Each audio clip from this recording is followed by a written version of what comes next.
Fellas, AC here, welcome to another review. I'm sorry I was away for a couple of weeks, busy with work, so I couldn't produce any videos, but I'm back. So, today I'm going to talk about a fragrance which is really impressing me because this is just the start of spring, and from what I've seen, I've really enjoyed this fragrance. This is Parfums de Marly Haltane. Now, Parfums de Marly is a house which I have reviewed quite a few fragrances from, and this house is basically a high-end designer. So not very complex fragrances, high quality, interesting fragrances, good development, but not complex, right? So I'll come to that a little later, value for money. But this fragrance, why is this impressing me?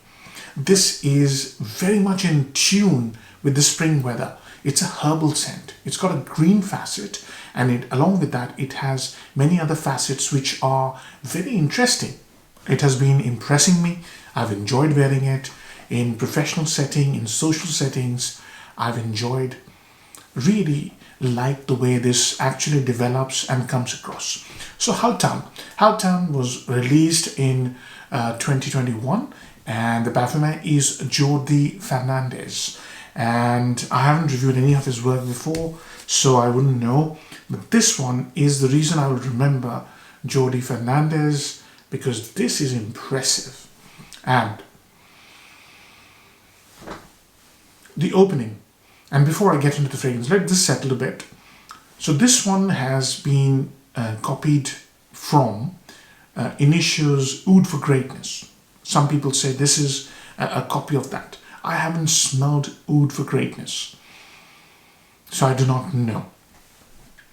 There's another very inexpensive fragrance by Al Haramain, and that is Al Haramain Detour Eco. And that one I haven't smelled either. A lot of people claim Eco to be a nice clone of this, Haltane. So, I haven't tried those two. I intend to, and if I do, and if I see similarities, I'll do comparison videos. So I wanted to get that out of the way. On its own, it's a tremendous fragrance. So this one is, you can see there's a very high quality oud lurking in the background. But top notes, once you spray it on your skin, from memory, you get this amazing herbal lavender. And mixed with that lavender is a sweet and sour smell, almost savory. And it's very thick and it's creamy. Sweet and sour, creamy lavender mixed with bergamot. And along with bergamot is a fantastic note of claris sage. Claris sage and lavender are the cornerstone of this fragrance. That's why I said it's very green and herbal. But it's also very creamy and very interesting. I really like this fragrance. So, middle notes bring in a very spicy, leathery facet. So it's saffron, but saffron used in a suede-like leathery fashion. And along with that saffron, there's a very interesting note of cedar. It smells like red cedar, not pencil shavings, but red cedar. And after lavender, claris sage, I would say cedar is the most prominent note. And then in the base, there's patchouli, there's earthiness to it, again maintaining the green herbal quality with a very nice dry vetiver. And along with that vetiver is this beautiful note of real oud, which is only prominent on paper. You can smell real oud here. It's not skanky, but it's very petroleum-like, woody petroleum-like smell with facets of leather and sort of dustiness to it, slight dustiness. But leather, wood, petroleum, those are the three notes exhibited by that oud. And it's very prominent on paper, not this much on skin.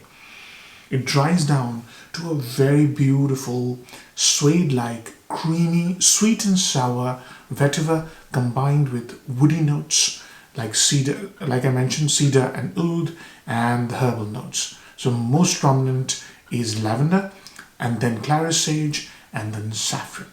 So this is a mix. But the most important thing for me, the X factor of the fragrance is a note of praline. Now, praline appears in many modern fragrances. Here, they have done a superb job.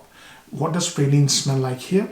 It is like toasted almonds covered in caramel, mixed with a nutty texture. And that smell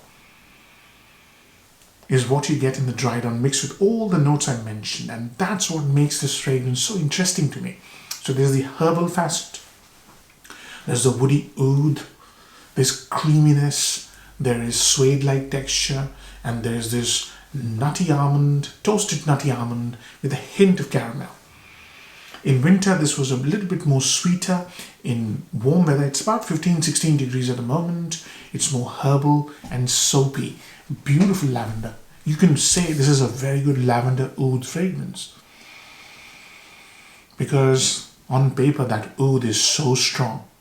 On my skin, the oud isn't that strong. The oud seems to be dominating the scene at the moment, along with lavender. And I think that's what is making me so interested in this fragrance. There are many facets which come out and express themselves in different times of the day, different weather. It is very interesting fragrance. So, upsides and downsides. So this is a fragrance for people who have an experienced nose. This is not your run-of-the-mill, sweet, cloying, sort of attention grabber. It's a very classy scent. I really like the way it's been put together. So I would put this in the same bracket as Oud Wood, Creed's Green Irish Tweed. That sort of classiness. It's a herbal green scent with a woody facet. Why did I say Royal Oud? Because Royal Oud has this galbanum mixed with oud and cedar, more cedar than oud. Here it is all about lavender and clary sage with saffron. That's the herbal element, mixed with cedar and this superb oud, which I'm really surprised by on paper, the volume of it. So it's a classy scent. And number two is the dress down, dress up. It's a versatile scent. You can dress it up. So if you're going for a nice interview, very important interview, you're wearing a very nice suit, you want to smell professional, approachable, and person with high taste, you can wear this. Going to a first date, dressing very well, you want to give an impression of a classy person, you can.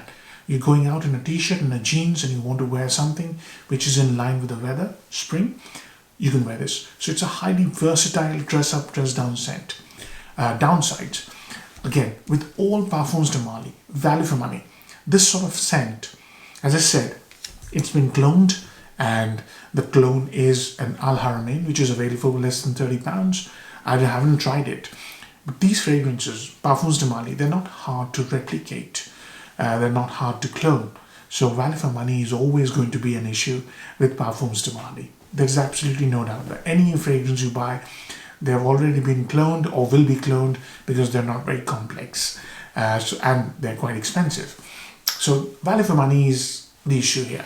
The introduction of praline can really stump some people, because it's a herbal woody scent, and suddenly you throw in a sweet note which comes across even more sweeter in winter months. Could be a sort of a spanner in the works for some people, because it's something which upsets the apple cart.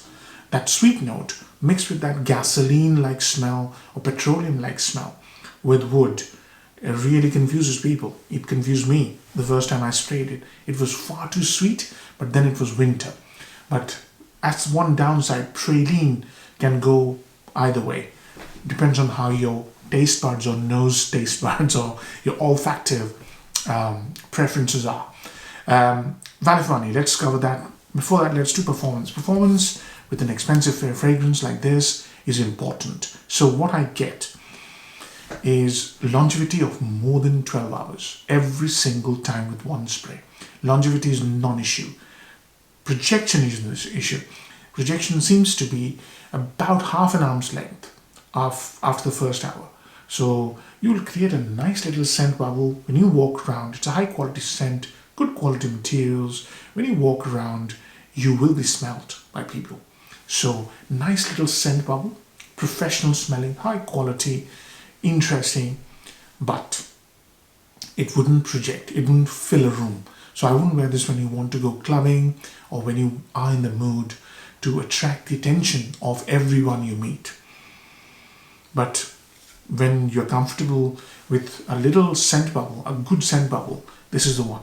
It has very high quality materials. You spray it on your fabrics, you leave a nice little trail. So this is a trail scent which smells expensive.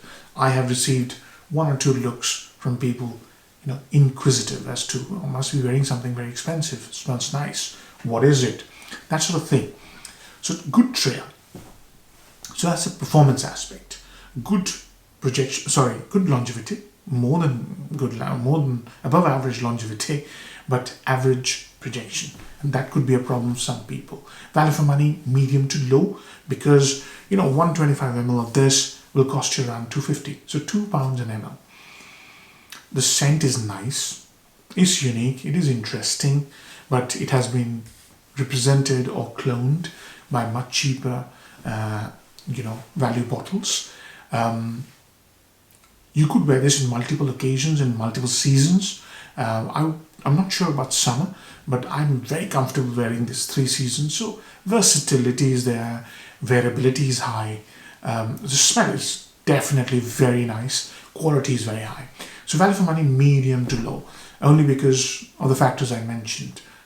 It's quite easy to clone. And when you buy a 250 pound fragrance, suddenly you realize that there's a clone for £30, 100 ml. It depresses you. That's why I said value for money is medium to low. Compliment factor, I would say medium to high, because this smells well made. It's masculine, it's classy, it'll get you a compliment, especially from people who know you, your girlfriend or your wife or your good friends or your office colleagues. You will get a compliment because it smells really well put together. Seasons, 3 seasons, quite easily. I haven't tried it in summer, but I can't see it being a problem. As I said, lavender, very cool, soapy lavender with clary sage. But the problem note could be praline and the oud. So 3 seasons are not a problem at all. Compliment factor I've covered. Age groups, slightly mature, 30 plus. It has those notes which make a fragrance smell a little bit towards the 30-ish. Or if you have mature tastes, or if you like herbal fragrances, do give it a try. If you're 20 plus and you like wearing green herbal fragrances, do give it a try. It's really well put together. I've covered all aspects, haven't I? So performance could be an issue for some people if it doesn't project. Doesn't bother me. I like it because it's got this classy professional touch. It's well put together. It's a nicely made scent. It is interesting. I have worn it many times and every time I've enjoyed it. So how many marks am I going to give it? It's a good fragrance. I enjoyed it. I see it in the same area, same bracket as Royal Oud, Green Irish Tweed, that sort of fragrance, classy fragrance, expensive smelling, will be cloned for sure. So I'm going to give it an 8 out of 10. It's a fragrance that I wouldn't hesitate bringing out when I want to smell classy, approachable, modern. So those are the 3 things which define the fragrance for me. Those are 3 adjectives. So 8 out of 10. I'm hoping you really enjoy the review, fellas. Take care. Bye-bye.